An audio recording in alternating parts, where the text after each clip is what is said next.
오늘 마지막 성경 속 제국 이야기 시간입니다. 주제가 로마인데요. 로마가 어떻게 이렇게 나타났고 또 로마가 어떻게 제국을 만들어 왔는지, 그 제국 속에서 나타난 하나님의 역사하심과 우리에게 들려주시는 하나님의 뜻과 의미가 무엇인지 우리가 2021년 오늘을 살아가는 데 있어서 제대로 듣고 또 삶 가운데 적용시켰으면 좋겠다는 생각을 해봅니다. 자, 먼저 1번입니다. 로마의 등장. 주전 753년이죠. 로물루스라는 이 도시국가의 소위 말해서 왕이었습니다. 원래 쌍둥이였거든요. 레무스라는 이 형제와 이 로물루스 쌍둥이가 있었는데, 이 별명이 뭐냐면 늑대 아이들이었습니다. 왜냐면 이 늑대에 관련된 이 썰이 되게 많은데, 뭐 늑대를 먹었다, 늑대 손에 길러졌다, 뭐 여러 가지 썰이 있지만은 아무튼 이 별칭이 늑대 아들이었습니다. 둘 중에 쌍둥이로 태어났다 보니 둘이 싸워서 이긴 자에게 왕이 된다라는 그런 정설이 있어서 결국은 레무스를 이기고 로물루스가 왕이 됩니다. 그래서 이 로물루스 이름을 따서 로마라는 도시국가가 만들어졌습니다.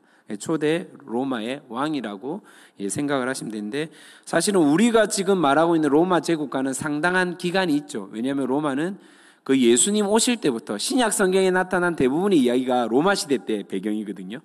그렇게 여러분들이 이해하시면 좋을 것 같아요. 그러니까 신구약 중간기, 지난주에 헬라 제국이 끝나고 나서 지금 이제 오늘 로마 제국 이야기인데, 말라기가 끝나고 마태복음이 시작할 때부터 이미 그 배경이 무슨 제국이냐면 로마라고 생각하시면 됩니다. 조금 이해가 되시죠? 그러면 지금 로물루스가 등장한 때는 주전 753년, 적게 잡아도 750년 차이가 난다, 그죠? 그러니까 로마라는 조그마한 도시가 얼마나 오래 되었는지에 대해서 설명하려고 한 것입니다. 로마가 원래부터 있었는데 나라의 어떤 개념보다도 조그마한 마을, 도시의 개념으로 있다가 도시국가로서 또 국가로서 제국으로서 성장하게 되었다라는 것입니다. 로마의 성장의 배경을 보면요, 무시할 수 없는 게 카르타고라는 나라였습니다. 아프리카 북부 지방에 있는 나라였는데요. 이 로마와 카르타고가 전쟁을 합니다. 무슨 전쟁일까요? 괄호 안에 뭐라고 적으면 될까요?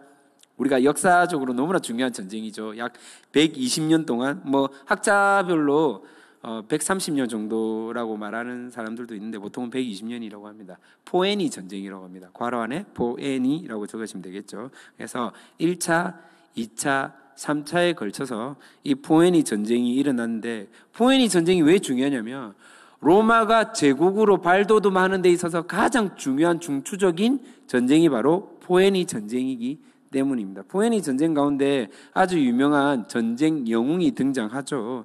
이따가 말하겠지만 한니발이라는 전쟁의 신이라는 별명을 가진 그런 장수도 있습니다. 지금 사진 보이죠? 저 사람이 바로 한니발인데, 구체적으로 하나씩 한번 설명을 해보도록 하겠습니다. 자, 1차 포에니 전쟁은 BC 264년에 일어났는데 지중해 패권을 위한 다툼이 일어났었습니다. 정확하게 말하면요, 카르타고와 로마가 전쟁을 하게 되었는데, 이때 당시에 이 지도를 보면요, 어떤 이 내전, 이 조그마한 시칠리아 섬 가운데 내전이 있었거든요. 지도를 한번 보여주시면 좋을 것 같아요. 저기 보면 이탈리아, 지금 현재 이탈리아, 로마라고 불리는 그런 위치에 섬이, 옆에 섬이 있습니다. 보이십니까, 여러분? 제 눈에 잘 안 보여서.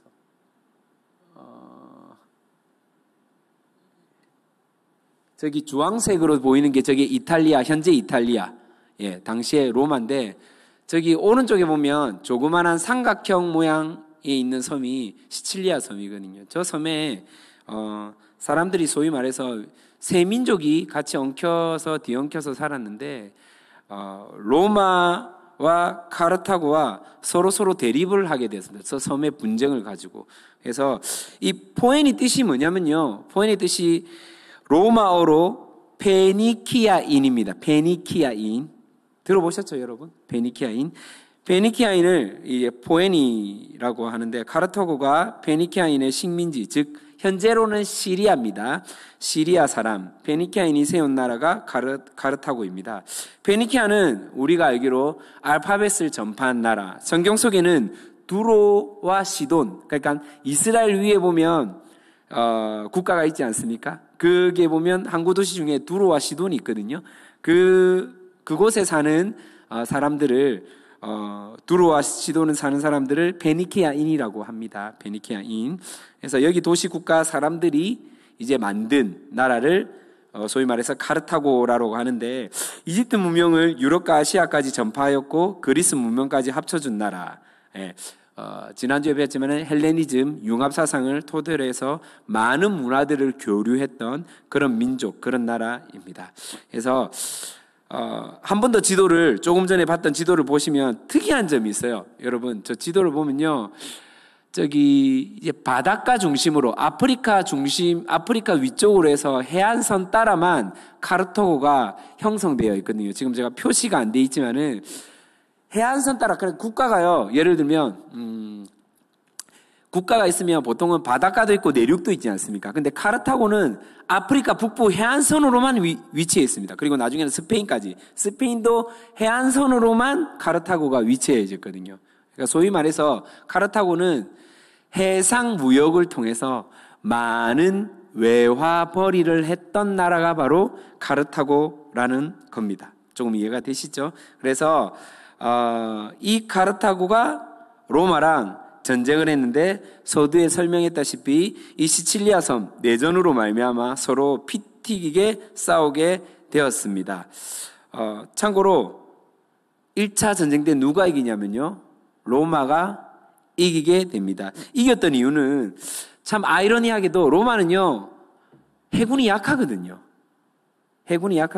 대개 지상군, 이 지상체강, 즉 백병전을 펼쳤던 로마군이 엄청 강한데도 불구하고 이 해군은 약한데도 불구하고 카르타고, 강한 해군을 보유한 카르타고를 이기게 됩니다. 이유는 이 로마에게는요, 엄청 강력한 신무기가 있었는데 바로 코르부스라는 그런 무기가 있었습니다. 우리나라 말로 까마귀. 예를 들면 배와 배끼리 이렇게 충돌을 하지 않습니까? 충돌을 해서 서로 뭐 활을 쏘거나 뭐 창을 던지거나 하는데, 로마가 가장 강력한 전술을 할 수 있는 백병전을 펼치기 위해서 배를 상대편 배에 붙이는 겁니다. 그리고 커다란 나무 기둥, 널찍한 사람이 지나다닐 수 있는 나무판, 널판 같은 것을 배에 세우고 다니다가 적군의 배가 나타나면 그 나무판을요, 이렇게 널주는 거예요. 상대편 배에 딱 찍히도록. 밑에는 목같이 이렇게 되어 있거든요. 목같이. 그래서 고정이 될 수 있도록. 그리고 그 나무판을 통해서 건너가서 뭘 하냐면 백병전을 펼치는 거예요. 사실은 되게 위험 부담이 있었지만은 무튼 이 까마귀 코르부스 신무기를 통해서 결국은 로마군이 승리하게 됩니다. 놀라운 것은요, 원래 시칠리아부터 시작해가지고 시칠리아 위에 있던 섬이 2개가 더 있거든요. 그 섬도 카르타고의 소속이었는데 3개의 섬을요, 대부분 다 로마에게 이제 귀속되게 됩니다. 빼앗겨버린다는 거죠. 그리고 배상금도 이제 전쟁 배상금을 이제 줘야 되는데 약 10년에 걸쳐서 배상금 판결을 내립니다. 너가 졌으니까 우리한테 이런 배상금을 줘. 그리고 여기 지중해 있는 해상권 너희들이 이제 가지지 못해. 우리 로마에게 줘. 박탈이 된단 말입니다. 근데 놀라운 것은 이 카르타고가 패배는 하였지만은 제가 서두에 설명하였죠. 아프리카 북부 해안 중심으로 해서 해상 도시를 건설한 그런 나라가 카르타고인데 엄청 돈이 많았거든요. 그러니까 많은 전쟁 배상금, 로마가 생각할 때는 많은 전쟁 배상금을 청구했다고 생각했지만은 카르타고 입장에서는 그깟 돈 그거 무엇이라고 해서 국민들한테 세금을 징수하지 않았음에도 불구하고 갖고 있는 국고로 말미암아 그 전쟁 배상금을 다 갚아버려요. 그만큼 카르타고가 잘 살았다는 거겠죠. 그리고 나서 다시 한 번 더 전쟁을 준비하게 됩니다. 이때 1차 전쟁 때 패배했던 장수가 누구냐면 하밀카르, 좀 전에 보여줬던 한니발 장군의 아버지였거든요. 하밀카르가 너무 억울한 거예요. 그러니까 제대로 된 전술이나 어떤 싸움에 이렇게 해보지 못하고 진 것에 대해서 너무 억울해서 하밀카르가 결국은요, 이제 복수전을 하는데 로마 본토를 아예 침략을 해야 되겠다라는 생각을 가지고 있었나 봐요. 그리고 이 카르타고는 스페인의 해안 도시 그리고 거기 넓은 평야지대를 점령하게 됩니다. 그쪽에 있는 도시 국가를 점령해서 그곳에서 카르타고를 뭐라고 해야 될까요? 지금으로 따지면 수많은 정치인들을 설득해서 나에게 모든 군수 통치권을 주세요. 제가 이 군대들을 제대로 훈련시켜서 로마에게 복수하겠습니다. 이렇게 한단 말이에요. 그래서 실제로 하밀카르에게 다 줍니다. 네, 거기서 열심히 훈련을 시키죠. 이제 복수하려고 하는데 로마가 딱 보니까요. 소위 말해서 야들이 어떻게 지내고 있나 패배하고 난 뒤에 이 카르타고가 어떻게 지내고 있을까 이 간첩 같은 이 자기 군사들을 밀정을 보냈는데 보니까 전쟁 준비를 하고 있다는 소문이 들리기 시작하는 거예요. 그래서 이 하밀카르를요 암살해 버립니다. 로마의 군사에 의해서 암살해 버립니다. 그리고 너무 화가 난 나머지 절대 이 로마를 내버려 둘 수가 없다 싶어서 하밀카르의 아들 한니발 장군이 이제 본격적으로 자신의 실력을 행사하기 시작합니다. 참고로 한니발은 세계 3대 명장이고요. 무려 16년 동안 로마 본토를 둘러싸서 되게 이렇게 많은 어려움을 이렇게 나타내게 만든 장본인이죠. 그래서 한니발 장군이 뒤통수를 어떻게 치냐면 이미 1차 전쟁, 포에네 1차 전쟁을 통해서 지중해 해상권이 로마로 다 넘어갔어요. 배로는 침략하지 못해요. 결국은 스페인을 통해서 로마로 육지로 진격하게 되는데 여러분 생각해 보십시다. 스페인을 통해서 로마로 진격하려고 하면 유럽에 정말 유명한 높은 산 있죠? 여러분 정말 유명한 산 모르십니까? 정말 압니까? 안 들어보셨습니까, 여러분? 알프스 산 안 들어보셨습니까? 엄청 높지 않습니까? 그 알프스 산을 넘어간단 말입니다. 그리고 이 알프스 산에 묻혀서 그렇지 사실은 알프스 산만큼이나 엄청 높은 산이 있어요. 피레네 산. 이 둘 다 산맥인데 이 산맥을 넘어간단 말입니다. 근데 놀라운 것은 뭐냐면 원래 한니발 장군이 로마를 침략할 때 원래 데리고 간 군사수가요, 보병이 9만 명이었어요. 9만 명. 약 10만 명이죠. 그리고 기병이 1만 2천 명. 이 군사들만 데리고 간 게 아니라 이들에게 좀 더 위압감을 주기 위해서 뭘 데리고 왔냐면 오늘날 탱크라고 여겨지는 어마어마한 무기. 뭘까요? 코끼리를 데리고 가거든요. 코끼리. 몇 마리를 데리고 가냐면 37마리를 데리고 갑니다. 그런데 알프스 산맥 지나다가 몇 명 죽고 코끼리 몇 마리 죽고 피레네 산맥 지나가다가 또 군사들 몇 명 죽고 코끼리 몇 마리 죽고 하다가 실제로 로마 본토에 도착했을 때 남은 숫자가 몇 명이냐면요. 보병은 9만 명에서 2만 명. 몇 명이 죽은 거예요? 7만 명이 죽었어요. 그 다음에 기병은 1만 2천 명에서 6천 명 남았어요. 그럼 몇 명이 죽은 거예요? 6천 명. 코끼리 놀라지 마세요. 코끼리 37마리 데리고 갔댔잖아요. 몇 마리 죽은 줄 알아요? 36마리 죽었어요. 그럼 이거는 전쟁하기 전에 이거 뭐예요? 군사 용어로 저희가 보통 30% 이 자기네 군사가 소진이 되면 뭐라고 하냐면 뭐라더라? 전멸이라나? 파괴라 그러나? 하여튼 그러는데 지금 벌써 50%가 어딥니까? 60%, 70%가 지금 이미 자기네 군사가 전쟁도 하기 전에 거의 자멸됐잖아요.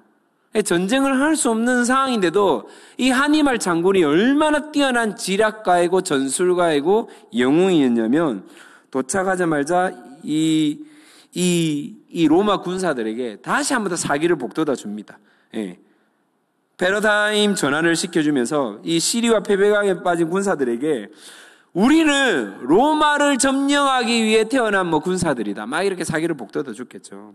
그리고 한니발이 모든 지리, 환경, 심리, 날씨, 군사력 그때마다 뛰어난 전략을 통해서 승리하게 되는데 사실은 로마 군사로 좀 부족했어요. 한니발이 머리를 쓴 거는 알프스 산맥과 피레네 산맥을 지나가면서 로마에 엄청 반감을 가지고 있던 민족이 있었는데 갈리아족을 포섭하게 하거든요. 그래서 갈리오족과 연합을 해서 로마군을 대표하게 되는데 가장 큰 전투, 여러 가지 전투가 있지만 가장 큰 전투, 핵심적으로 로마의 주력 부대를 완전히 멸절시킨 그런 전투가 있는데 그 전투가 뭐냐면 칸나의 전투라고 합니다. 칸나의 전투 때 로마군이요, 보병이 8만이었고 기병이 7,000명이었거든요.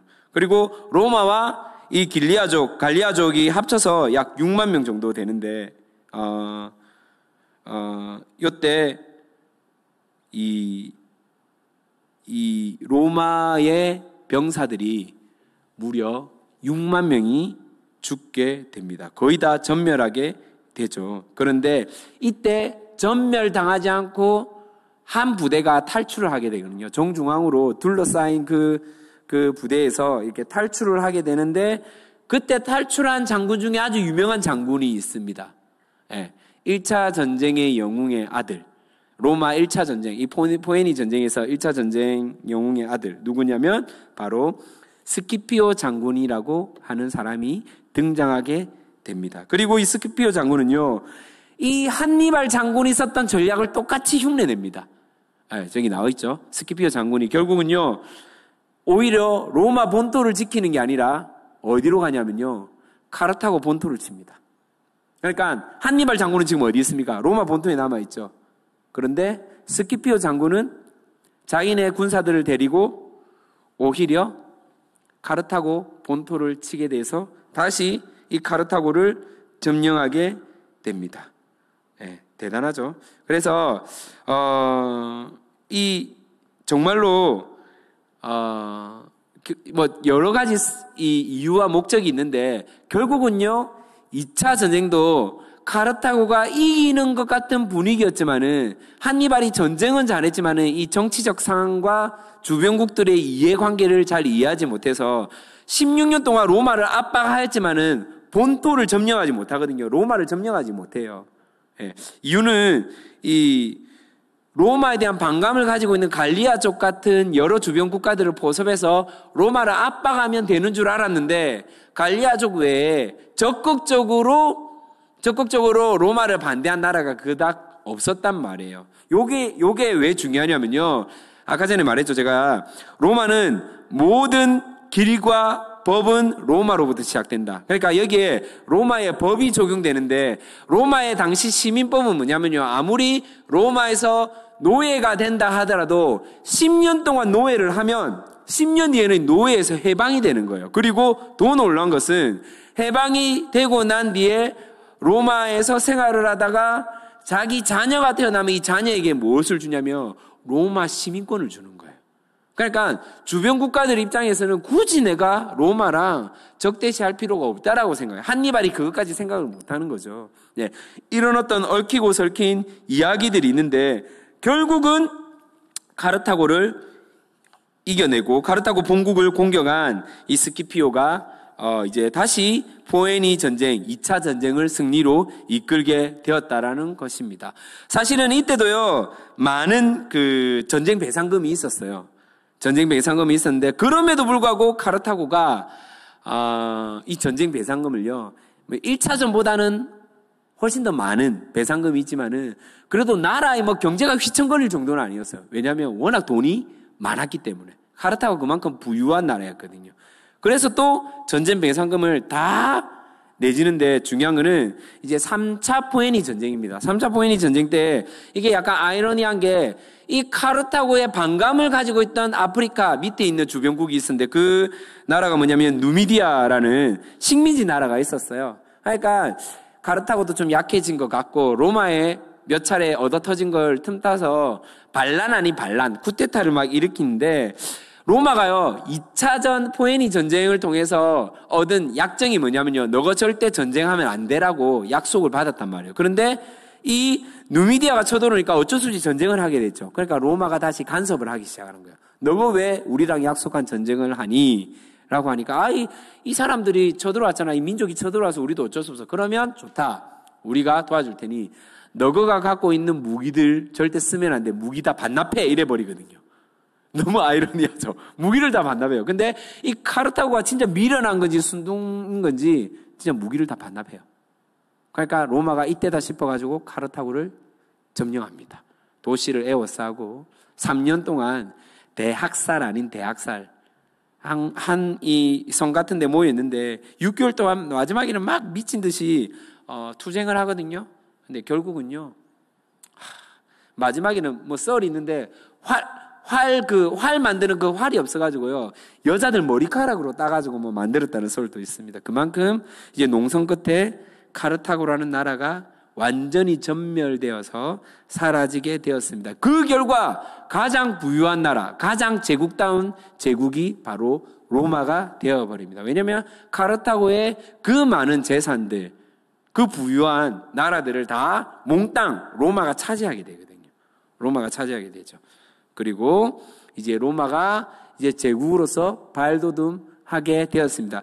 그와 동시에 똑같은 시기에 남은 이제 헬라의 이제 잔재들, 이제 제국들이 충돌을 하게 되는데, 사실 지난주에 잠시 언급을 해드렸어요. 안티오쿠스 3세와 프톨레미 왕조가 당시 또 전쟁을 하는데, 요게 좀 연관이 있거든요. 조금 어렵지만은 여러분이 조금만 이해를 해서 들어주시면 좋겠습니다. 파니아스 전투를 통해서 안티오쿠스 3세가 지배를 하게 됩니다. 다시 지배를 하게 되는데, 어디를 지배하느냐? 특히 이스라엘 중심으로 해서 안티오쿠스 3세가 지배를 하게 됩니다. 지난주에 얘기해줬죠. 그 얼마나 악랄한 왕이 등장하고 이 얘기를 한 기억이 나시죠? 그 전 왕이거든요.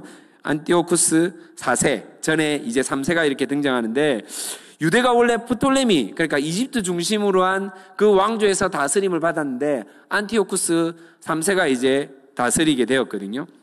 그런데 중요한 거는 프톨레미 왕조가 지배하였지만은 안티오쿠스, 즉 셀루쿠스 왕조가 지배하게 되었어요. 그리스가 마게도냐 압박에 로마의 도움을 요청하게 되었어요.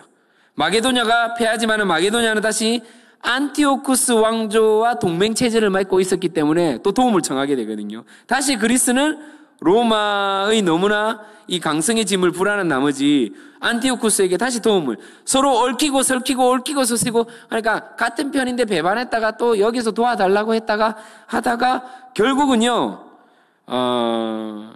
이제 동방 지역, 이 동쪽의 지역을 확장하기 위해서 안티오쿠스 3세와 전쟁을 하게 되었다라는 것입니다. 그리고 이때 에게해 해상권이 장악하게 되거든요. 에게해라는 그런 이 바다, 지중해 바로 위에 있는 바다입니다. 터키 지역에서 왼쪽에 있는 그 바다가 이제 장악이 되었다라는 것입니다. 그리고 지난주에 배웠다시피, 우리가 들었다시피 안티오쿠스 4세가 등장하게 돼서 유대인들은 완전 대학살하기 시작해요. 막 아기를 죽이고 세례받은 애를 죽이고 엄마 목에 걸고, 제사장 들으셨죠? 그리고 하스몬 가문 등장하고 마카비 혁명이 일어나고 유대인이 다시 독립하게 된 그런 계기, 그 찰나에 로마 제국은 계속해서 강성해지고 있다는 것입니다. 이런 배경이 있다는 것을 여러분들이 알면 좋겠습니다. 그러다가 이제 로마가 제국으로서 발달하게 되는데, 사실은 로마에는 황제가 없었어요. 황제 제도가 아니고 공화정, 이 정치를 취하고 있었는데, 이제 공화정 정치에서 이 공화정을 대립하기 위한 이 삼두정치제를 시작하는데, 뛰어난 권력, 그러니까 자기네 어떤 힘의 논리에 의해서 3명의 이 권세를 갖고 있는 사람이 있었습니다. 그 사람이 누구냐면 폼페이우스, 크라수스, 카이사르라는 사람이 등장하게 됩니다. 힘의 원리에 의해서 3명이서 공동으로 삼두정치, 우리가 3명이서 좀 이 로마를 제대로 정치를 해보자, 다스려보자라고 합의를 합니다. 그리고 폼페이우스는 해적을 진압한 사람으로 엄청 유명한 장군이었고요. 크라수스는 스파르타쿠스 반란을 진압해서 되게 이제 소위 말해서 돈이 좀 많았던 사람이었고, 카이사르는 북유럽의 갈리아족, 좀 전에 말했던 그 갈리아족 있죠. 갈리아족을 몰아낸 그런 사람이었습니다. 되게 영향력 있는 3사람이 연합을 해서 삼두 정치를 시작을 하게 되었는데, 이 삼두 정치가 깨어지는 계기가 나타납니다. 어떤 계기가 나타나냐면, 첫 번째는 크라수스가 죽게 됩니다. 파르티아 전투라는 전투에서 전사를 하게 되고, 두 번째는 폼페이우스 아내가 죽게 됩니다. 폼페이우스 아내가 죽는 게 왜 중요하냐면요. 폼페이우스 아내가 누구냐면 바로 카이사르의 딸이었거든요. 카이사르의 딸이었습니다. 그러면 이제 카이사르 입장에서는 굳이 내가 폼페이우스의 뭐 발목 잡힐 일도 없고 뭔가 좀 해야 되는데 다시 이제 카이사르가 여러 전쟁을 통해서 로마로 들어오려고 하는데 로마 공화정에서 뭐라고 하냐면 군사들이 절대 로마 시내로 못 들어오게 하는 법이 있었거든요. 그래서 군사를 데리고 오면 반란이라고 여겨졌어요. 그런데 고민을 하기 시작하는 거예요. 카이사르가. 어떻게 해야 되지? 이미 크라수스는 죽었고 폼페이우스 저 녀석 어떻게 해야 되지? 그리고 공화정 마음에 안 드는데 하다가 결국은요. 그때 당시에 로마 시내로 들어오는 큰 강이 있었거든요. 그 강이 뭐냐면 루비콘 강이에요. 들어보셨죠? 루비콘 강을 건넜다. 어려운 결단을 했을 때 우리가 그런 말을 하지 않습니까? 그 강을 건너요. 그리고 했던 유명한 명언이 있습니다. 어떤 명언을 하냐면 카이사르가 주사위는 던져졌다라는 말을 합니다. 그리고 그 말을 하고 난 뒤에 실제로 이 공화정을 다 점령하고요.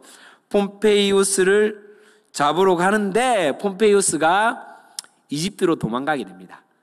그래서 다시 카이사르는요, 폼페이우스를 잡으러 이집트로 갑니다. 당시 이집트를 통치했던 왕조 어디랬죠? 포톨레미 기억나십니까? 이집트 중심으로 해서 저쪽 오른쪽에 동방 쪽은 셀루쿠스, 여기 이집트 쪽은 포톨레마이오스.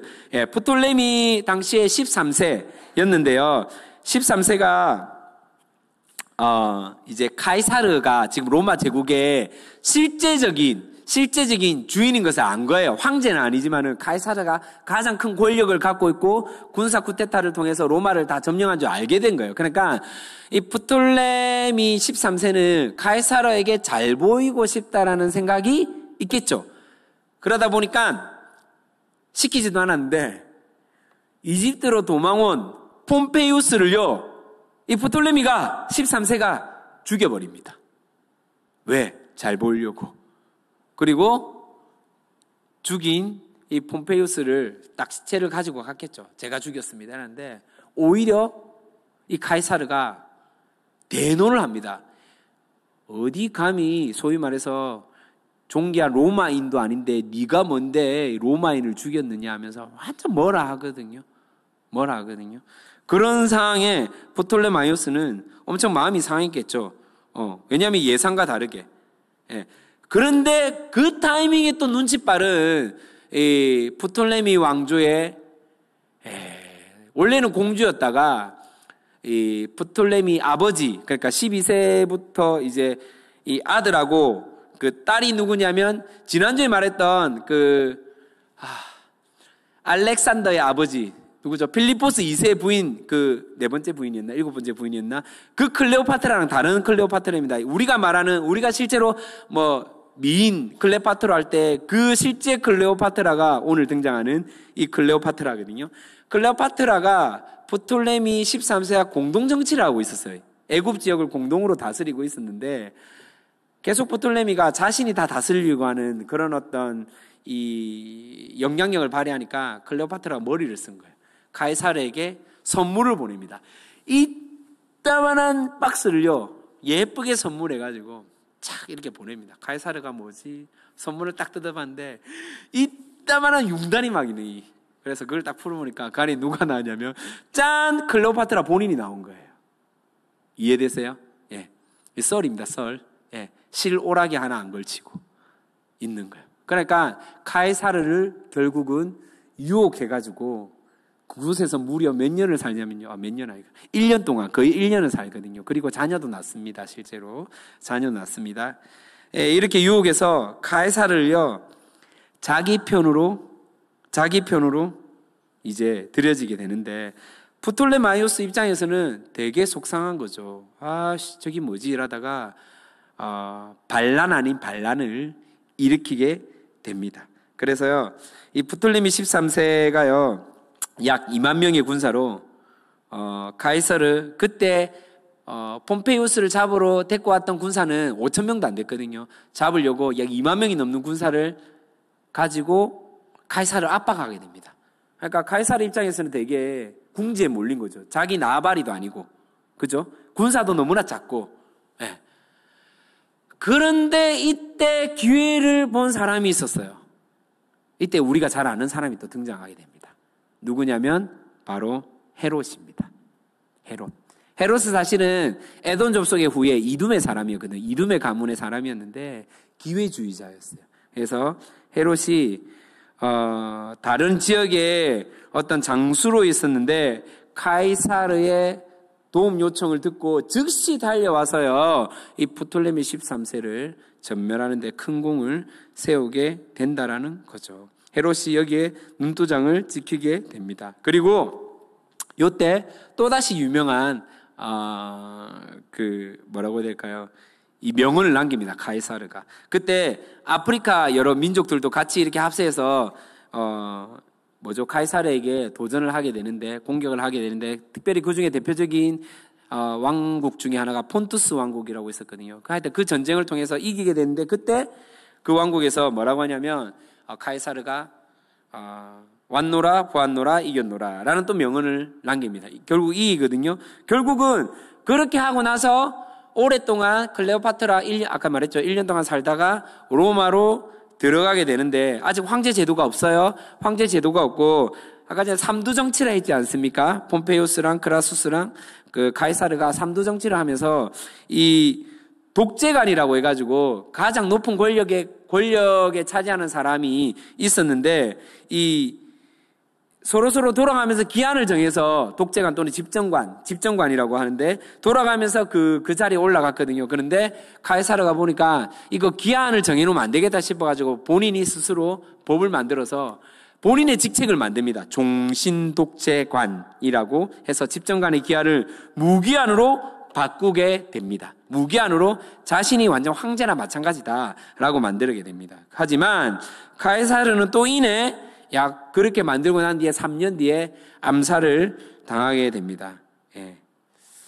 암살을 당하게 됩니다. 예. 그리고 암살을 당하고 나서 카이사르를 엄청 그리워하고 좋아했던 로마의 시민들이요, 카이사르를 거의 신격화시켜버립니다. 예.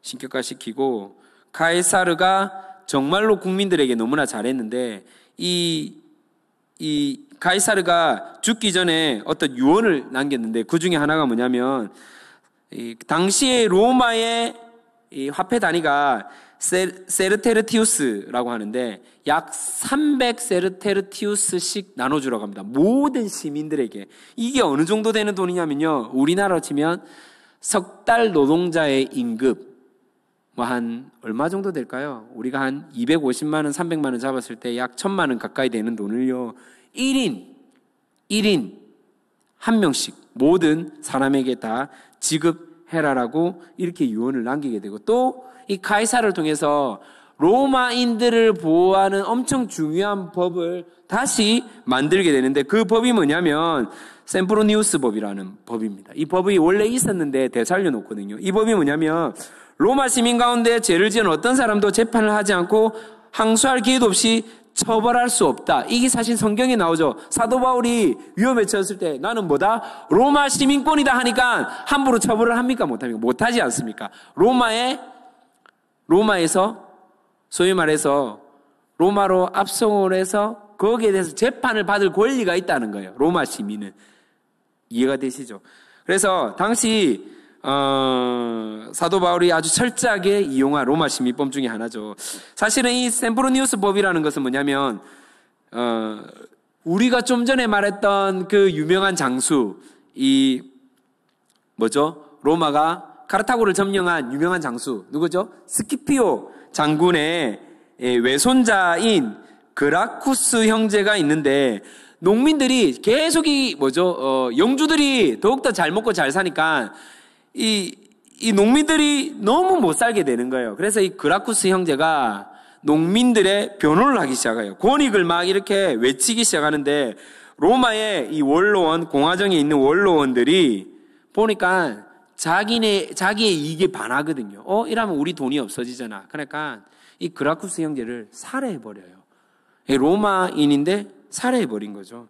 그래서 이 카이사르는요 절대 이런 일이 생기지 않도록 셈프로니우스 법을 부활시켜 버립니다. 카이사르가 엄청 로마 사람들에게 인기가 있는 이유 중에 하나인 거죠. 그래서 모든 로마 시민들이 평등하게 법 앞에서 평등하게 재판받을 수 있는 권리, 함부로 사람의 목숨을 해할 수 없게 되는 그 권리를 이렇게 만들게 되었다는 겁니다. 그래서 카이사르가 그런 역할을 해서 아주 신격화되고, 카이사르가 죽고 나자마자 카이사르의 오른팔인 사람이 있었습니다. 누구냐면 안토니우스라는 사람인데, 당연히 안토니우스가 자기에게 당연히 이 권력이 위임될 거라고 생각을 했는데, 이 유언장이 뭐라고 적혔냐면 카이사르가요, 카이사르가 안티오누스라고 생각을 했지만은 옥타비아누스라고 적어놓습니다. 예, 실제로 자기의 오른팔인 안토니우스를 적는 게 아니라 자기의 조카 옥타비아누스를 이제 위임한다.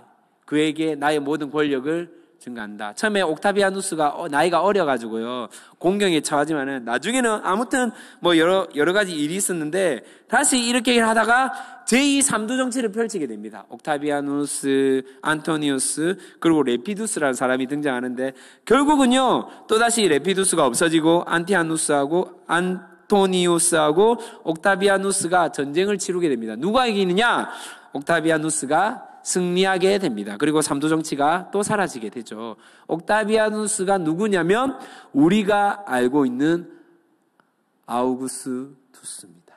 성경에 나오는. 그래서요, 우리가 좀 이 옥타비아누스하고 안토니우스하고 전쟁을 했을 때 모든 사람들이요, 왜냐하면 카이사르와 늘 동행하면서 카이사르의 모든 전쟁의 기술과 또 실제적으로 권력을 실제적 위임을 받은 안토니우스가 당연히 이길 거라 예상을 했거든요. 나이도 많았고 전쟁 경험도 많았고, 이제 옥타비아누스는 좀 어리고 전쟁 경험도 거의 없고, 그래서 거의 대부분이 안토니우스한테 이렇게 소위 말해서 손이 발이대로 빌면서 이렇게 붙게 됩니다.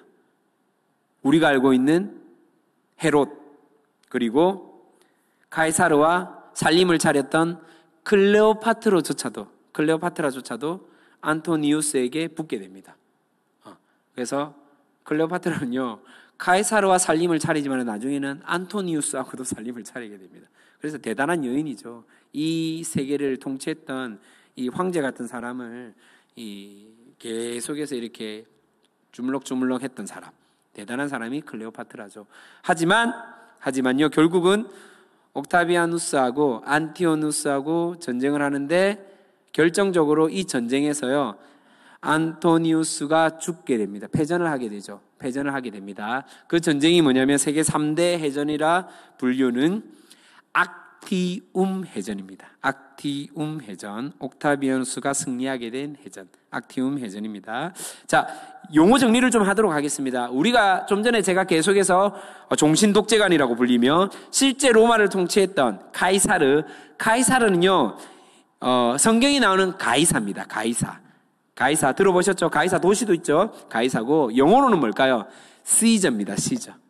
시저 들어보셨죠? 시저 다 같은 말입니다. 영어로. 그런데 성경에 보니까요 누가복음 2장 1절에 이렇게 되어 있습니다. 그때 가이사 아구스도가 영을 내려 천하로 다 호적하러 하였으니, 자, 가이사 아구스도는요 사실은 단어 두 개가 합성된 단어입니다. 가이사는 카이사르를 일컫는 말이고, 아구스도는 옥타비아누스, 이제 로마의 공식적인 첫 번째 황제가 이제 옥타비아누스인데, 옥타비아누스에게 초대 황제로서의 존엄한 자라는 별칭이 주어지게 되는데, 그게 뭐냐면 아우구스투스라는 별칭입니다. 아우구스투스. 그래서 가이사 아구스도는요 이 고유명사가 됩니다. 모든 황제에게 카이사르를 기념하여서 모든 황제는 가이사. 예수님 그러죠. 가이사는 가이사에게, 가이사 것은 가이사에게, 이렇게 말하지 않습니까? 황제를 지칭하는 말이거든요. 그러니까 동일하게 모든 황제는, 가이사 아구스도는요 그 당시의 황제를, 이집트로 말하면 바로 이런 말입니다. 똑같은 개념으로 여러분들이 이해를 하시면 될 것 같습니다. 좀 이해되시죠? 예. 그리고 이제 실제로 옥타비아누스가 황제에 등극해서 황제 시대가 열리게 됩니다. 황제가 통치하는 시대가 열리게 된다는 거죠. 그 중에서 진짜 많은 황제들이 있지만은 저희가 몇몇 중요한 황제들만 조금만 우리가 같이 알고 좀 넘어갔으면 좋겠습니다. 첫 번째 로마 황제 중에 첫 번째 2대 황제라 불리는 티베리우스입니다. 티베리우스, 우리가 갈릴리 호수 중에 디베랴 호수, 예수님이 부활하고 난 뒤에 디베랴 호수에 임했다, 갔다, 뭐 이렇게 말하지 않습니까? 그 디베랴 할 때 그 디베랴를 기념한 게 바로 티베리우스입니다. 로마 황제의 이름을 기념해서 만든 도시가 디베랴 도시거든요. 디베랴, 이게 여성형 명사로 만들면 디베랴가 되는데, 아무튼 그 이름이 바로 이 로마 2대 황제 티베리우스인데, 옥타비아누스의 아내가 밖에서 나온 의붓아들, 이게 무슨 말이냐면요, 옥타비아누스가 한 여인을 사랑했는데 이 여인이 너무 아름답지만은 유부녀였어요. 유부녀였어요. 자녀도 있고. 그래서 이 유부녀를요, 몰라, 그때 당시에 그런 문화였나 봐요. 그 여인의 남편을 뭐 설득했는지 무력으로 이렇게 뭘 했는지 모르겠으나 이혼을 시켜버립니다. 왜냐하면 자기가 이 여자를 얻기 위해서, 갖기 위해서, 그리고 결혼을 하죠. 근데 이미 이 아내는요, 아이가 있었던 거예요. 티베리우스라는 아들이 있었던 거죠. 그리고 나서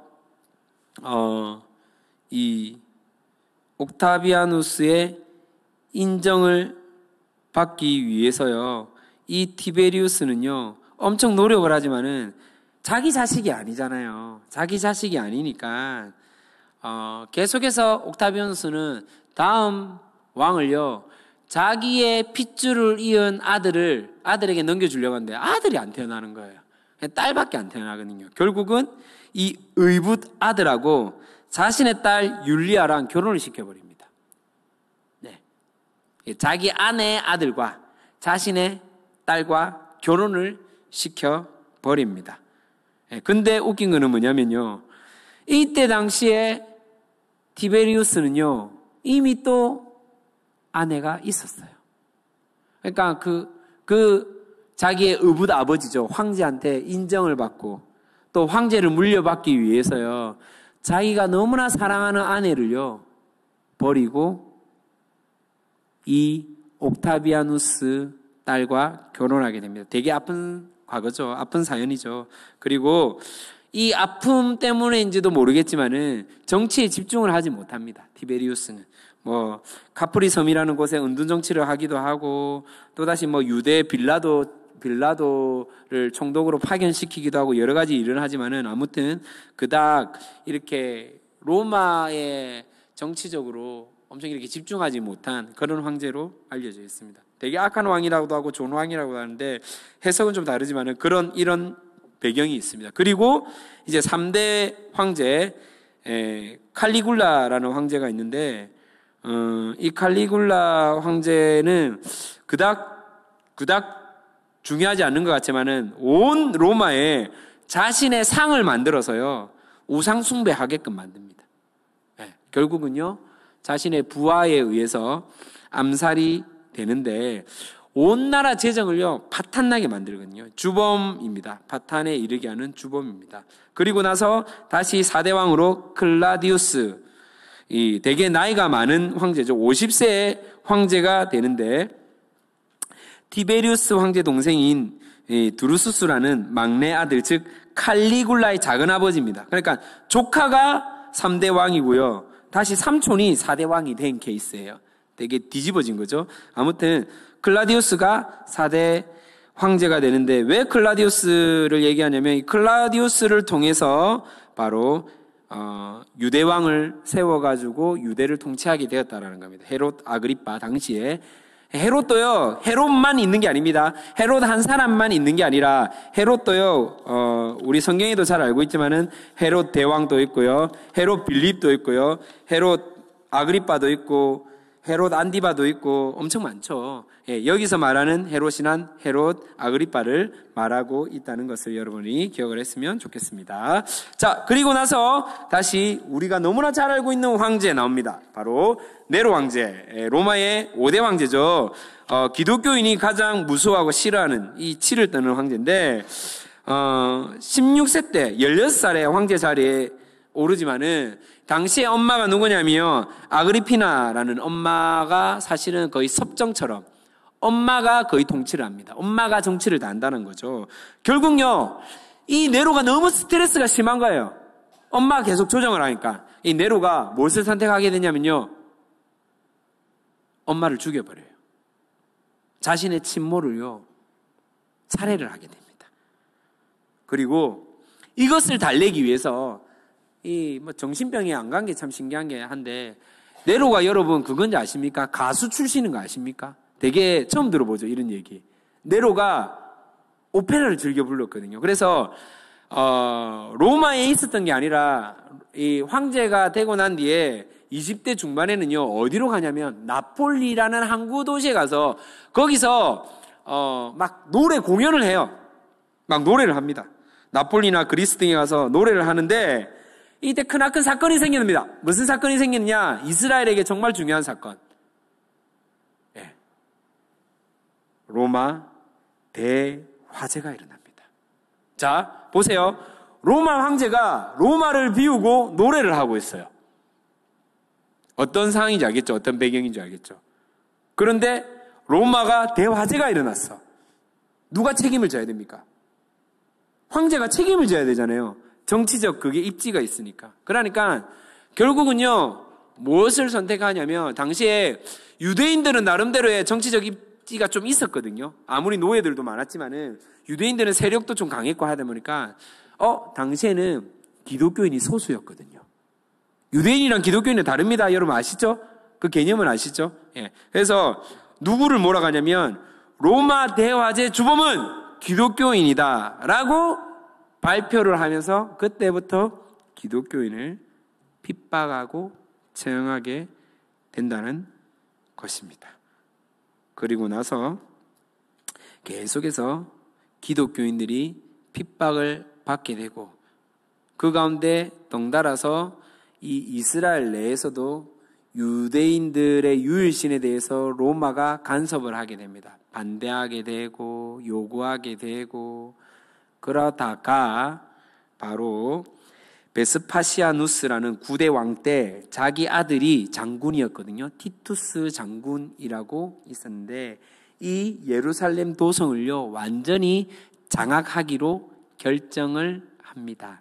마지막까지 예루살렘에서 이 로마의 군사에 의해 점령당하지 않고 무려 3년 동안 항쟁한 그런 천년 요새가 있었습니다.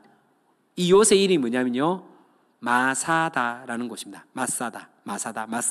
요새라는 뜻을 갖고 있는 그런 이 흙으로 된 마사다 한번 보여주실래요? 예, 저기 지금 산꼭대기요. 저기가 사해 근처거든요. 저기서 사해 바다가 보여요. 실제로 사해 바다가 보이고, 저기서 무려 3년 동안, 이때 당시에 로마의 식군단 왕이란다. 장군이 누구냐면 실바라는 장군이었어요. 실바라는 장군이었는데, 이 실바라는 장군이 저기 길이 없거든요. 여러분 실제로 지금도 저런 모습이에요. 길이 없어요. 지금 케이블카 연결돼 있어서 제가 작년 2월에 올라갔을 때 케이블 타고 올라갔다가 다시 케이블 타고 내려와서 아주 편안하게 왔다 갔다 했는데, 길이요 한 사람 지나갈 만한 흙길이 이렇게 꼬불랑꼬불랑 있어요. 예, 아예 길이 없거든요. 예, 저기서요 무려 항전을 하는데 이 실바 장군이 도저히 점령을 못하니까 옆에다가 토성을 쌓기 시작해요. 저 마사다를 점령하기 위해서. 저 안에 헤롯 성전도 있고요, 다 있거든요. 실제로 사우나도 있고, 막 우리로 따지면 찜질방 같은 시설도 있어요. 뭐 교육기관도 있고 저 위 안에 다 있어요. 전부 다 있습니다. 너무너무 신기하더라고요, 보니까. 예.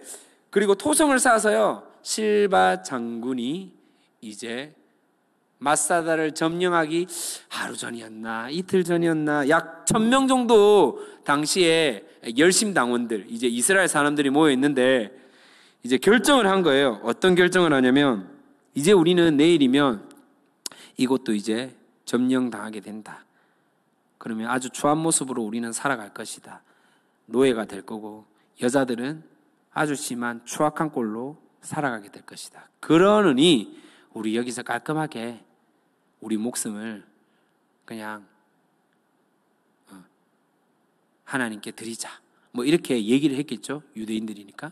그래서 뭐라고 하냐면 제비뽑기를 해요. 서로. 제비뽑기를 해가지고 뽑힌 사람이 몇 사람을 죽이기 시작해요. 또 남은 사람이 제비뽑기를 해서 또 죽이기 시작해요. 또 죽이고 했는데 그 다음날 실바 장군이 군사와 함께 딱 들어왔는데 이 유대인들이 한 명도 없는 거예요. 웬걸? 다 시체밖에 없는 거야. 와, 이 사람들 진짜 대단하다. 진짜 이 유대인들이라는 사람 족속이 대단하다 했는데 그때 소리가 들려. 사람이 있는 것 같아. 보니까 어린아이랑 노인이 있는 거예요. 뭐 7명이나, 뭐 사람마다 좀 7명이라는 했는데 하여튼 그 인원이 나와서 그 사람들을 안 죽이고 살려줘요. 그리고 그 사람 통해서 이 마사다 이야기가 전해내는데 이 이야기를 누가 적냐면 우리가 잘 알고 있는 유대 전쟁사를 기록한 사람 요세푸스가 실제로 기록을 하거든요. 이런 썰이 있습니다. 그만큼 이제 이스라엘이 이런 학살, 학대, 엄청 핍박을 당합니다. 누구한테? 제국 로마에게. 그리고 이제 완전 극한 지역, 극한에 이르는 데가 언제냐면 로마 14대 황제. 제가 한번 언급한 적이 있는 것 같습니다. 하드리아누스라는 이 황제인데요. 실제로 에베소에 가면 하드레누스 신전이 있습니다. 입구에 딱 가면 메두사부터 시작해가지고요. 뭐 엄청 유명한 그런 어떤 모양의 신상들이 막 있는 그 신전이 있는데 이 하드레누스가요. 이 유대인이 마음에 안 드는 거예요. 계속해서 심심하면 반란 일으키지, 우리 말을 잘 안 듣지 하니까 안 되겠다 싶어가지고 장수를 보내는데 오히려 그 장수가 죽게 되는 거예요. 와, 진짜 이 갈아 마셔도 시원찮은 이 유대인들 어떻게 죽여버리지 하다가 본인이 직접 군사를 이끌고 갑니다. 그리고 다 점령하는데 딱 군사들한테 자기 이 보좌진들한테 명령을 합니다. 야, 이스라엘 이 유대인들이 제일 싫어하는 게 뭐야? 제일 무서워하는 게 뭐야? 이렇게 질문하죠. 그리고 이 사람들이 조사를 해보니까 유대인들은 예로부터 골리앗을 엄청 싫어하고 골리앗의 조상 블레셋을 엄청 싫어합니다. 치를 떱니다. 그래? 그러면 이제 이스라엘이라고 이 땅 이제 이름 붙이지 마. 이 지역 이름 바꾸겠어. 뭐라고 하냐면 이 땅은 이제 블레셋이야 라고 땅 이름을 바꿔버립니다. 그걸 영어로 하면 뭐냐? 팔레스티나. 그래서 그 지역을 지금 뭐라고 하냐면요, 팔레스타인이라고 하는 거예요. 팔레스타인. 들어보셨죠 여러분? 팔레스타인. 그래서 그 지역이 지금 팔레스타인이 된 거예요. 그러니까 유대인 입장에서는 팔레스타인 이름 자체가 뭐냐면요, 본인에게 뭐예요? 너무 수치스럽고 아픈 과거예요. 그 이름을 너무 싫어해요. 그래서 팔레스타인 자체도 너무 싫어해요. 실제로 너무 싫어합니다. 아무튼 하드리아누스의 극에 달했던 이 기독교 핍박, 유대인들 핍박, 이스라엘들이 완전 막 탄압을 당하게 되는데, 그러다가 이제 이 AD 64년부터 312년, 13년까지 약 250년 동안 기독교가 심히 박해를 당하거든요. 그러다가 13년에 이제 공인이 되죠. 공인이란 말은 뭐냐면 이제 공식적인 종교로서 인정을 받게 되는데, 그 전에 44대 황제가 누구냐면요, 디오클레티아누스라는 황제인데, 이 로마도요, 웃긴 게 제국이 점점 넓어지니까 이 황제 때 무슨 짓을 하냐면요, 로마를요 동로마랑 서로마랑 나누고, 또 그 제국을 나눈 데서 혼자 통치하기 힘드니까요 부황제를 둡니다. 그러니까 동로마의 황제 2명, 서로마의 황제 2명씩 두게 됩니다. 황제가 몇 명이에요? 4명이 되는 거예요. 4명. 이때 당시에 4명을 두게 되는데, 그때 당시에 이 부황제 중에 서로마 중에 부황제가 누구냐면 바로 콘스탄티누스 대제입니다. 부황제로 시작했습니다. 46대 47대 부황제로 시작했다가 나중에 이 콘스탄티누스가요 동로마 소로마를 다시 통합해버립니다. 48대 통일을 시켜버립니다. 자, 그런데 이 콘스탄티누스는요, 또 아픈 과거가 있습니다. 어떤 과거냐면, 이 콘스탄티누스는요, 어머니가요, 귀족이나 황족이 아니었어요. 왕족이 아니었단 말이죠. 영국 사람이었는데, 이 바닷가에서 술집을 운영하던 사람의 딸이었어요. 그런데 로마가 제국이었지 않습니까? 그 제국에서 계속해서 땅을 점령하는 장군들이 있었겠죠. 그렇죠, 여러분?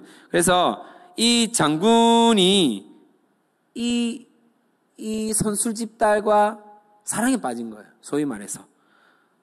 사랑에 빠졌고 아이를 낳았는데 그 아이가 누구냐면 콘스탄티누스였어요. 그런데 계속 거기서 살았느냐? No. 다시 로마로 돌아오게 됩니다. 그리고 이 콘스탄티누스는요, 점점 자라다가 나중에 아버지의 부름으로 인해서 로마로 가게 됩니다. 그리고 군인으로서 역량과 자질을 갖추게 되죠. 그리고 공도 세우게 됩니다. 당시 엄마는요, 보세요. 유명한 로마의 장수가 와가지고 자기랑 사랑을 빠졌는데 아이 만났고 가버렸어. 얼마나 외로웠겠어요. 그러면서 의지했던 것이 뭐냐면요, 이 선술집 딸 콘스탄티누스의 엄마가 의지했던 것이 뭐냐면 바로 기독교를 받아들이고 신앙을 갖게 되었다라는 것입니다. 그리고 그 엄마 밑에서 교육과 사상과 철학을 나름대로 이제 받았던 사람은 자연스럽게 기독교의 영향을 받게 되었겠죠. 그리고 아버지의 부름으로 인해서 로마 본국으로 가서 여러 가지 군인의 어떤 역량, 기술, 자질들을 배우게 되고 훗날에 부황제로 올라가게 됩니다. 나중에는 통일 황제가 되죠. 황제에 올라가지고 비잔티움이라는 도시를 7년 동안 공사 끝에 자신의 이름을 따서 콘스탄티노플로 변경하게 되고 동로마를 건설하게 됩니다. 이후에 이제 이때가 이제 아까 말했지만 313년 기독교 공인하고 나서 요걸 뭐냐면 밀라노 칙령에 의해서 기독교 공인이 되거든요. 공인이 되고 나서 이후에 392년 다시 좀 몇 년이 지났어요. 수십 년이 지났죠. 바로 54대 황제인 테오도시우스 황제 때, 중요합니다, 여러분. 이때 로마의 국교가 뭐가 되냐면 기독교가 됩니다. 그러니까 313년에 기독교가 공인이 되었고요. 392년에 국교가 됩니다. 놀랍게도. 그리고 이후에 무려 1000년 동안 기독교의 황금기가 시작됩니다. 왜냐하면 국교니까요. 기독교가 국교니까. 네. 기독교라고 하면 이제 늘 피해 다니고 도망가야 했는데 떳떳하고 또 기독교라는 이름으로 엄청난 지위와 권력과 부가 막 따라오게 된 거죠. 그리고 또 이때 여러 가지 일들이 있었는데 중간중간에 삼일체 썰이 니케아 공의에 의해서 결정되기도 하고 하여튼 많은 일들이 일어나게 돼. 기독교 부흥기가 그때 일어나게 되거든요. 그러다가 제가 말했죠. 1000년이라 그랬죠. 1000년. 1000년의 기독교 부흥기가 있었는데 결국은 오스만 투르크가 일어나게 되고 거기에 그 사람들에게 왕이라 불리는 술탄에 의해서 기독교 도시인 콘스탄티노플이 함락당했는데 너무나 안타까운 건 뭐냐면요. 당시에 이 함락을 할 수 있었던 신형 무기가 뭐냐면요. 최초의 대포가 만들어지고 대포. 엄청난 대포인데 이 대포란 거를 헝가리 사람 우르반이 만들었는데 우르반이 먼저요. 콘스탄티노플, 그러니까 로마에게 먼저 제안하거든요. 저한테 돈을 주시면 이 대포를 만들어서 로마의 무기로 사용할 수 있겠습니다 하는데 로마가 거절을 해버려요. 그러니까 이 우르반은 누구한테 찾아가냐면 이 술탄에게 찾아가는 거죠. 내가 대포를 만들어주겠다. 그러니까 비싼 돈을 받아가지고 많은 돈을 받아가지고 대포를 제작하게 되고 이 대포로 콘스탄티노플을 함락하는데 결정적 이유가 됩니다. 여기서 쳐들어오고 또 배로도 쳐들어오고 그거 얘기하려면 너무나 기니까 결론은 여기서 무너지게 됩니다. 결국은요, 천년의 휘황찬란한 기독교가요, 무너지게 됩니다. 오스만 투르크. 이 아랍권에게 무너지게 되었다라는 겁니다. 잘 보십시다.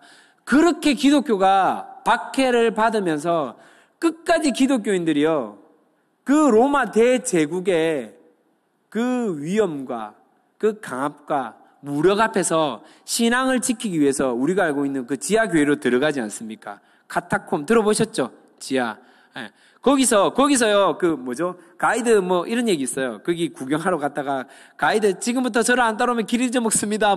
그 정도로 막 얽히고 설켜 있단 말이에요.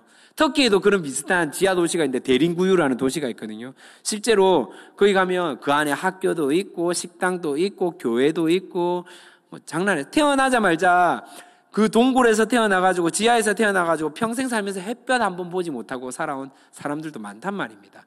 그러면서 그들이 지키려고 했던 건 뭐냐면 기독교 신앙이었어요. 끝까지 지키려고 했던 기독교 신앙. 그 로마의 탄압과 무력 앞에서 끝까지 계승하려고 했던 그 기독교가 결국은 공인이 되고 국교가 되는데 결국 천년이 지나서 이 아랍권에게 무너지게 되었다는 겁니다. 이슬람에게 넘어갔다는 겁니다. 그리고 정말로 이 콘스탄티노플 도시에 가면요, 너무 화려한 그런 이 기독교 건축물이 너무 많단 말이에요. 어마어마하거든요. 예. 지금 제가 말하는 이 기독교라는 개념은 뭐냐면요, 우리가 지금 이 신앙생활, 우리 파가 뭐냐면 정확하게 말하면 개신교거든요. 개신교. 그리고 기독교 안에는 개신교도 있고 천주교도 있고 동방정교회도 있습니다. 정교회도 있습니다. 세 개를 다 일컬어서 기독교라고 합니다. 기독교. 근데 이 기독교가요, 결국은요, 오스만 투르크에 의해서 무너지게 되고요. 그 위대한 유산물들, 예를 들면 대표적으로 성소피아 성당 같은 게 있는데 정말 어마어마하거든요. 그런데 거기에다가 이 오스만 투르크 이 술탄, 이 왕은요, 이 기독교 유물, 이 업적들을요, 무너뜨리거나 파괴하지 않아요. 그리고 거기 기독교를 믿었던 사람들에게 이렇게 얘기합니다. 너희들 믿고 있는 신 우리가 강요하지 않을게. 너가 그대로 믿어도 돼. 너가 문화 그대로 살려놓을게. 걱정하지 않아도 돼. 그런데 만약에 우리에게 적극 협조하면 너가 원래 믿었던 기독교 국가, 너가 존경하고 섬겼던 황제 세금 원래 30%씩 냈지, 우리 쪽으로 오면 우리는 세금 10%만 받을 거야. 이렇게 말하거든.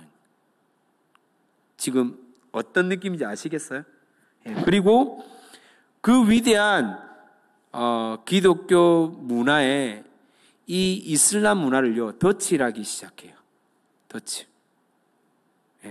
실제로 이 소피아 성당 안에, 성소피아 성당 안에 가면요, 아이소피아 맞나? 아이소피아 성당 안에 가면요, 이제 한쪽은 좀 벗겨놓은 흔적이 있고 한쪽은 그대로 나눈 게 있는데, 그 벗겨놓지 않는 곳에는 이슬람의 그림이 그려져 있는데 벗겨놓은 곳에 안에는요, 마리아 그림이 있는 거예요.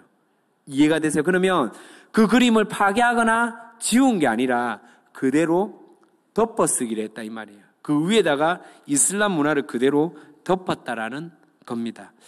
그렇게 해서 결국은요, 그 위대하고 찬란한 기독교 문화도 사라지게 되고, 기독교인들도요, 당시 그때 동로마, 지금 현재 동로마가 어디냐면 터키거든요. 터키가 기독교 국교가 되고 나서 기독교 인구가요, 많게는 95%를 잡고 최소 90% 이상을 잡습니다. 그 로마 안에 기독교 인구가 90% 이상을 잡는데, 현재 터키의 기독교 인구는 2%가 안 됩니다. 95% 이상이 다 이슬람화가 되어 버렸습니다. 1453년, 지금 약 몇 년 지났어요? 600년? 맞습니까? 500년과 600년 사이에 전부 다 이슬람이 되었다라는 겁니다. 자, 얼마나 뛰어난 그런 힘과 재력과 돈과 능력을 갖고 있는 제국 앞에서 굴하지 않고 끝까지 기독교를 고수했던 그 기독교인들이 결국은요, 문화 앞에서 넘어지게 되었습니다. 그런데 놀라운 것은 뭐냐면요, 이 기독교 국교가 되고 기독교 공인이 되고 난 이 로마가요, 자기네들이 강조했던 것은 뭐냐면, 첫 번째가 뭐였냐면, 모든 길을요, 로마인들이 다 다닐 수 있게끔 한 길로 만들어놔라. 그래서 마차가 다 다닐 수 있게끔 만들어놨거든요. 그래서 쉽게 전쟁을 하고 쉽게 그 국토를 확장할 수 있도록 만들어놨단 말이에요. 그런데 결국은 로마는 무너졌습니다. 자기네 국민들이 가장 행복하고 보호할 수 있는 법을 만들어졌지만 결국 그 로마도 이 오스만 투르크에 의해서 무너졌다라는 것입니다. 자, 돈으로 국가를 유지할 수 없다는 것을 우리는 또 새롭게 알게 되고, 돈으로 평화도 영원히 유지할 수 없다는 것을 우리는 또 새롭게 깨닫게 되었다는 것을 기억하시기를 바랍니다. 여러분, 기독교라는 것이 우리가 믿고 있는 이 그리스도, 끝까지 고수하고 있는 이 신앙의 본질은 언제 그 저력이 나타나는가 생각을 해봤습니다. 우리나라도 마찬가지고, 뭔가 풍요롭고 모자람이 없을 때가 아니라 어렵고 힘들고 제한되고 멈춰지고 되게 위축된 상황이지만은 끝까지 그 신앙의 본질을 갖고 있을 때 오히려 빛을 발하고 신앙의 본질이 더욱더 명확해지고 분명해진다라는 것을 깨닫게 됩니다. 우리는요, 정말로 이 기독교의 본질을 계승한 사람들입니다. 천년의 그 강력한 그 로마 제국도 결국은 무너졌듯이, 여러분, 정말로 끝까지 우리는 눈에 보이지 않는 하나님 나라를 계승하는 그런 하나님 나라의 주된 일꾼이라는 사실을 여러분들이 꼭 기억을 했으면 좋겠습니다. 그런 말이 있습니다. 이제 들어보셨는지 모르겠는데, 팍스 로마나, 이런 말 들어보셨죠? 팍스 로마나. 무슨 뜻인지 아시죠, 여러분? 그러니까 팍스 로마나라는 뜻이 뭐냐면요, 모든 이 로마의 강력함을 통해서 평화가 유지된다. 그러니까 평화는 로마로부터 유지된다. 그러니까 그 추구했던, 황제가 추구했던 마치 캐치플레이어 같은 건데, 이게 유행이 돼가지고 팍스 아메리칸 뭐 이런 말 있잖아요, 여러분. 그러니까 사람들이 생각할 때 뭔가 우리나라가 잘 살고 우리가 뭔가 권력이 있고 힘이 생기면 평화가 유지된다고 생각하겠지만은 결코 그렇지 않다는 겁니다. 온전한 평화, 온전한 샬롬, 평안은요, 어디로부터 시작했느냐면 바로 예수 그리스도로부터 시작된다는 사실을 우리는 꼭 기억해야 한다는 것입니다. 오늘까지 여러분 잘 들어보십시오. 5주 동안 아수르, 민족 혼합을 통해서 대제국을 유지하려고 했지만은 금방 무너졌습니다. 바벨론, 인재 교육을 통해서 하려고 했지만은 무너졌습니다. 페르시아, 많은 숫자, 군사를 통해서 유지될 것 같았지만은 결국 무너졌습니다. 헬라, 뛰어난 철학과 문화가 있으면 된다고 생각했지만은 결국은 헬라도 무너졌습니다. 로마, 시민들을 행복하게 해주는 법이 있으면 된다고 생각했지만은 결국은요, 로마도 무너졌습니다. 인간이 만든 여러 가지 사상과 가치들은요, 언젠가는 무너진다는 것입니다. 우리가 꼭 기억해야 할 것입니다. 즉, 영원한 것은 눈에 보이는 가시적인 것이 아니라 정말로 눈에 보이지 않지만은 하나님께서 우리에게 맡겨진 하나님의 통치와 다스림이 있는 그 하나님 나라가 영원하다는 것을 우리는 꼭 기억했으면 좋겠다는 생각을 해봅니다. 이제 마무리를 하도록 하겠습니다. 5주 동안 성경대학 이제 성경 속 제국 이야기를 우리가 함께 나눴는데, 이 제국들의 이야기를 보면서 오늘날도 마찬가지입니다. 미국 많은 영향력을 행사하면서 제국의 위험을 갖고 있죠. 각 나라에게 자신의 국가의 영향력을 행사하죠. 우리나라도 자유로울 수 없는 나라 중에 한 나라이죠. 우리나라도 정말로 잘 살고 있는 나라지만, 하지만 장단컨대 사람이 만든 나라, 사람이 만든 부와 명예, 권력, 영원한 것이 없다라는 겁니다.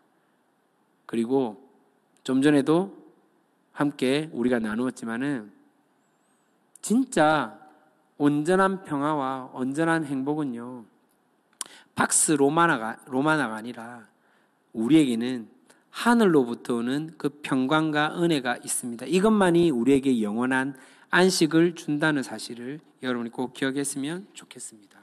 많이 어려운 시국입니다.